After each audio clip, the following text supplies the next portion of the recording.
Muscle meltdown, how Ozempic and Wegovy impact lean mass and possibly your pain. If you are one of the GLP-1 agonists, such as Trulicity, Bydureon, Victoza, or the more popular Ozempics, Rybelsus, Wegovy, or Mounjaro, you may be losing significant weight, which is wonderful if you needed to lose that weight, but not so fast. We want to make sure that you're losing fat, not lean mass.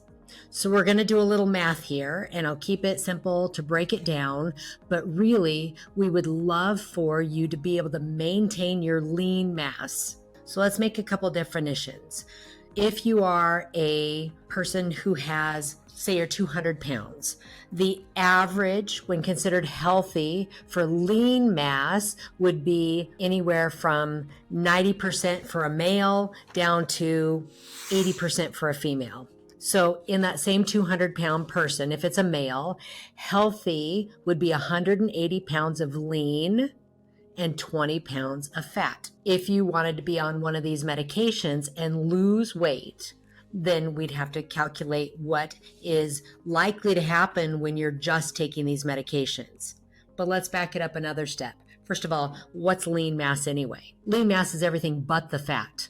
So in that same 200-pound container, if you had lean mass of 90%, that would be the bones, the muscles, the organs, the water within the fat, and just overall body fluids. That would leave 20 pounds of fat. So in general, when we talk about losing lean mass, we're not just specifically talk about losing muscle, but lean mass in general. And here's how it would work. Say that same person is 250 pounds. They wanted to get down to that healthy weight of 200 pounds. So that entails a 50-pound weight loss. Well, what happens when you're taking these drugs? How much of lean body mass are you actually losing versus how much are you losing in fat?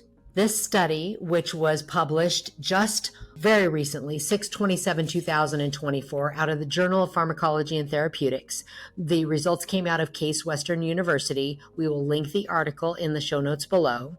But in general, we talk about a percentage of overall body mass lost when using these medications, such as the Wegovys and the Ozempics, the Mounjaros, the Trulicities. And in general, this ranged between 40% and 60% of the total body weight lost, or as low as 15%. That's a big difference. Going back to our example, in the same man who was 250 pounds, wants to lose 50 pounds, therefore will be the 200 pounds and hopefully is nice and healthy. Here's what happens. If of those 50 pounds, 40 to 60%, let's just call it 50%, let's make it easy, of the weight loss is lean body mass, that means 25 of those 50 pounds is muscles and bones and fluids. That's not ideal. And 25 pounds is fat loss.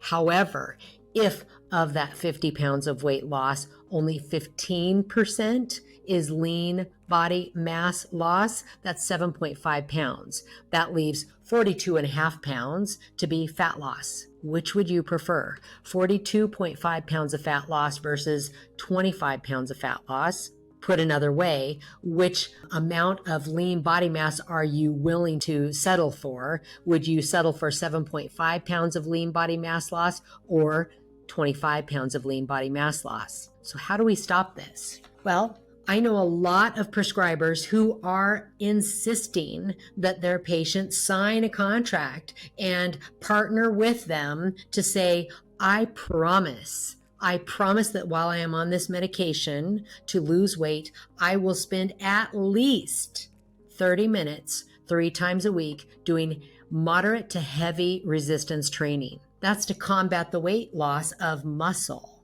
because you want to keep building the muscle rather than tearing it down. You're already in a catabolic or breakdown state when you're in weight loss. So you want to keep at least maintaining the muscle you have. It's not likely that you're going to build while you're in that catabolic breakdown state, but you want to maintain what you have, then you're less likely to have that 25 pounds of lean and 25 pounds of fat if you lost 50 pounds. Another thing that's done is not going for the highest dose of these GLP-1 agonists, and rather a nice gentle titration, get a slight effect, and it may take a little bit longer, but you trickle out at these doses rather than this huge dose and then plateau. So the lower dose you're on, and maybe just coming down to a teeny weeny little maintenance dose rather than going up here and staying at the higher doses, may reduce the risk of you losing more lean body mass. So you're saying, great, I get it, I follow you on the numbers, but why are we talking about this? You're my knee pain person. Why does that even impact me? That impacts you, and this is the big kicker.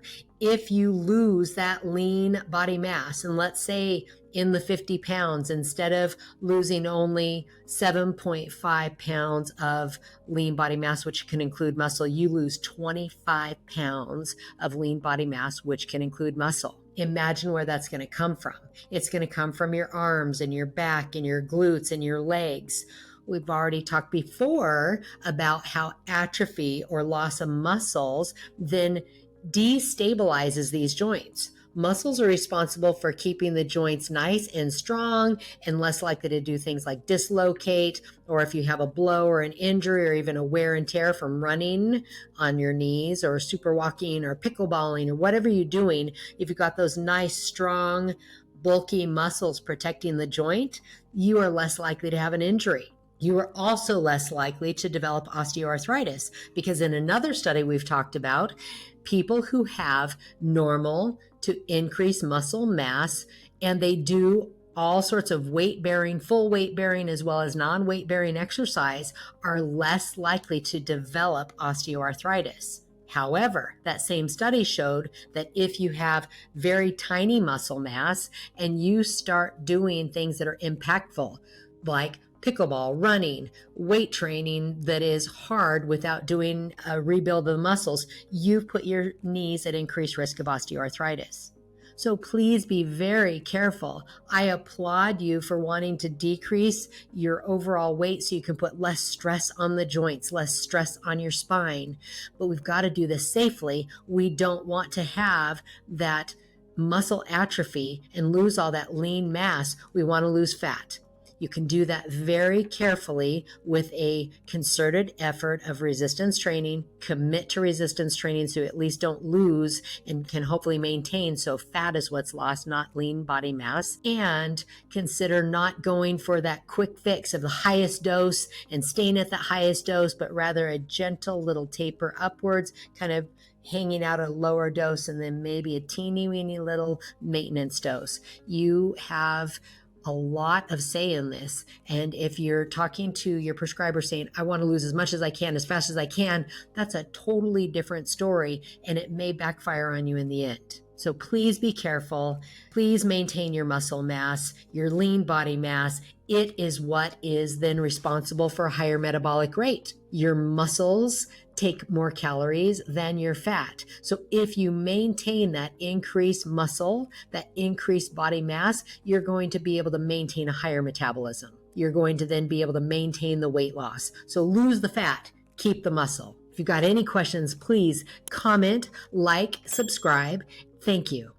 If you have knee pain and would like to learn more, I have a worksheet called 5 Things to Do Now to Reduce Your Knee Pain Within a Week. Go to www.kneeboostnow.com to download it for free.